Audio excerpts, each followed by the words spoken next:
Do you think you know Quentin Tarantino? Well, here's some things you may not have known about the Pulp Fiction director. Before he was rich and famous, Quentin Tarantino was legitimately poor. He was so poor he could not afford to pay his parking tickets and instead opted to serve time in jail. He apparently did this on 3 separate occasions. Quote, "It was easier when you're broke to just do time." After dropping out of school at 15, Tarantino found his first job as an usher at the Pussycat Theater in Torrance, California when he was 16. He had to lie about his age to get the job. Despite his early exposure to the pornographic industry, Tarantino hates porn. Maybe that's where he developed his alleged taste for feet. He also worked as an aerospace industry recruiter, and for 5 years, he worked in Manhattan Beach, California at Video Archives, a video rental store. He partly attributed his success in filmmaking to his time spent at Video Archives, as he paid attention to what was popular among large groups of movie watchers. It also made him incredibly knowledgeable, something that actor Danny Strong cites when recalling Tarantino at the shop. Quote, "He had so much knowledge of films. He would try to get people to watch really cool movies." Tarantino had to take on several small roles to obtain his Screen Actors Guild card. One of these various roles was on Golden Girls as an Elvis impersonator. He wore his own clothes to the shoot, later explaining that he wanted to differentiate himself from the other actors in the scene wearing Elvis's later flashier getups.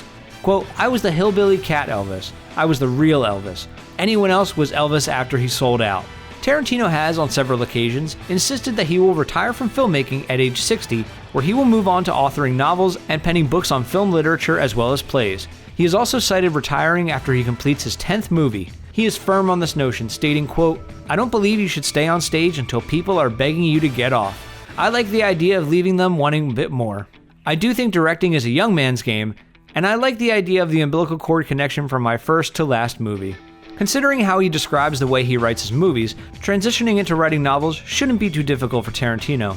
He has often stated that he first writes his films in the style of a novel before formatting it into a script, asserting that the films often retain a feel of literature to them. He describes his writing process as an aggregation of information he has picked up from other people. Quote, "I listen to what everyone says. I watch little idiosyncratic behavior. People tell me a joke and I remember it. People tell me an interesting story in their life and I remember it. When I go and write my characters, my pen is like an antenna. It gets that information, and all of a sudden these characters come out more or less fully formed. I don't write their dialogue, I get them talking to each other." Tarantino has used his clout in Hollywood to bring small-time and foreign films to the attention of the US movie-going public. The first film he presented to the United States was Iron Monkey, which made $14 million in the US, 7 times more than what the movie cost to make. He also exposed Americans to Hero, Hostiles Part 1 and 2, The Protector, and helped produce Hellbiker. Without Tarantino's endorsement and support, these films would not have been as successful as they were.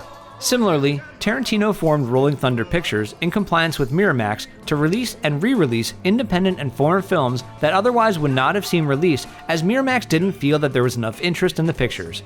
Among those released under Rolling Thunder Pictures are Curdled, Switchblade Sisters, The Beyond, The Mighty Peking Man, and Sontaine. Additionally, there is the Austin Film Society hosted Quentin Tarantino Film Festival of Austin, Texas. Tarantino himself usually attends, and usually uses the festival as a means of screening several favored, lesser-known films from his own personal collection, with the intent of bringing attention to these forgotten genres, directors, styles, and actors. And here's a bonus one. In 2007, Quentin Tarantino bought the New Beverly Cinema in Los Angeles, California. He's been programming the theater for several years, curating the double features, vintage shorts, cartoons, and trailers that play, all shown on film, never digital. Quentin has said, quote, "As long as I'm alive and as long as I'm rich, the New Beverly will be there, showing double features and 35mm. That's it for this episode of You Think You Know Movies. Make sure to subscribe, like us on Facebook, follow us on Twitter, and get the latest movie and TV news on ScreenCrush.com.